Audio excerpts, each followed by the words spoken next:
Hey guys, happy Sunday. I hope you're having a great start to your winter break. I'm back again to read chapter 7 from our George Brown Class Clown silly holiday read. So let's see what George and Kevin and Alex are up to today and how George is dealing with this conflict of being in two places at once. Chapter 7. Hiya! Kevin filled the martial arts center. He gave a kick and a crack, broke the board in two. George leaped up in his seat and started cheering loudly so Kevin could hear him. George bowed to the karate master, took the two pieces of wood in his hands, and went to sit on the sidelines with the other contestants. Now Kevin's back was to the audience. That was George's cue. He jumped out of his seat, threw his coat, and headed for the door. The hall where the Schminus exhibit was being held was right down the block. Quickly, George ran outside and headed for the other end of the street. George didn't stop. He couldn't. Alex was waiting. Dude, you're late, Alex said when George met him a few minutes later. Sorry, George huffed and puffed.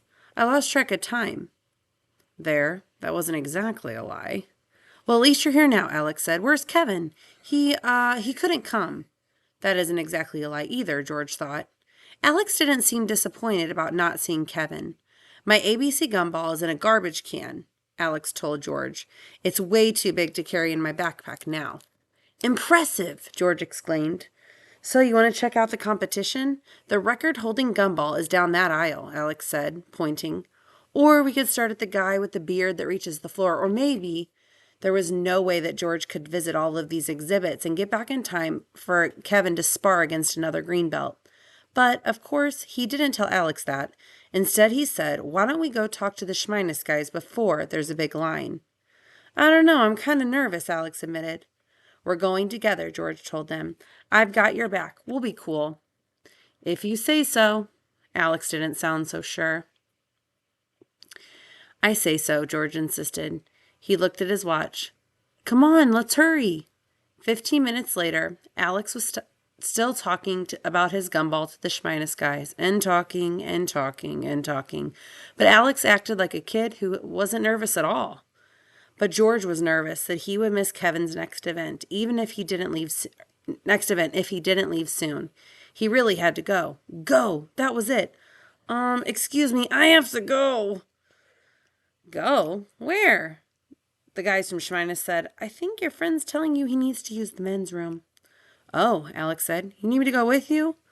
Alex thought George was about to burp, but that wasn't it at all.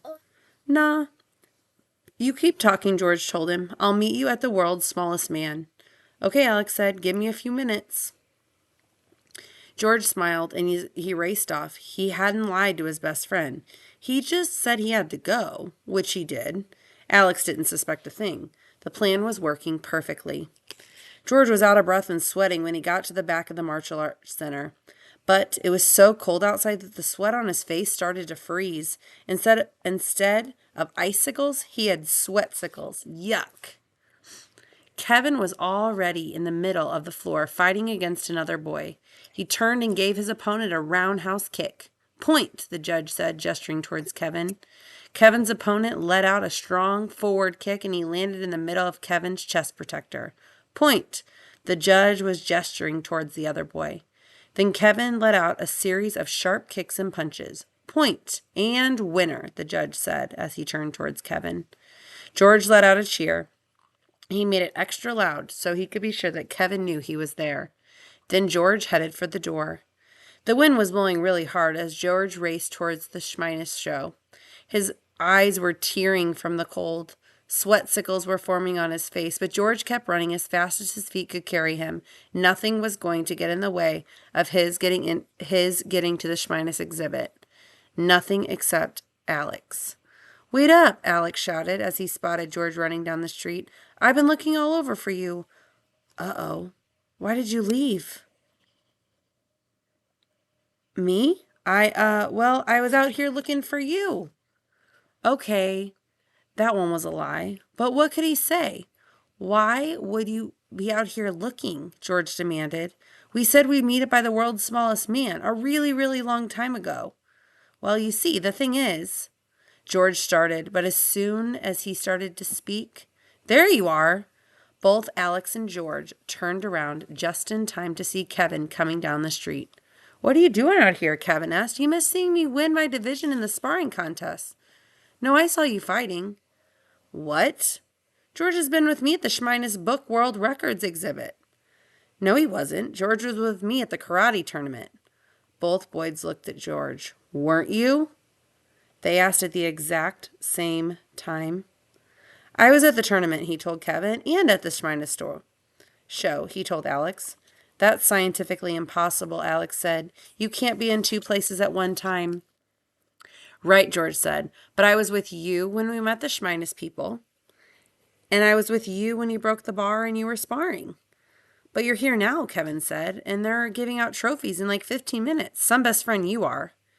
"I can go back and see you get your trophies," George began. "I thought you were going with me to the Schmeinus exhibits," Alex said. "You should be with me, especially after all I've done to help you with your you-know-whats." "What you-know-what?" Kevin demanded. "How come he knows about your you-know-whats and I don't even know about your you-know-whats?" "Because the you-know-what started in Beaverbrook and you don't live here," Alex said. "George and I have a lot of secrets you don't know." "Not as many as George and I," Kevin said. George was beginning to feel this rope in the middle of him and his best friend's tug of war. "Stop it, guys. I'm friends with both of you." "So are you going to tell me what your you-know-whats are or not?" George gulped. What was he supposed to do now? If he didn't tell Kevin, Kevin would probably never talk to him again. But if he did tell him, he might think George was crazy. A magical super burp sounded kind of nuts, unless you were a kid who was burping it. "Well, the thing is, Kev," he began, "ever since I came to Beaverbrook, I've been having this problem." All right, I'll see you guys tomorrow for the final chapter. Have a good Sunday. Bye.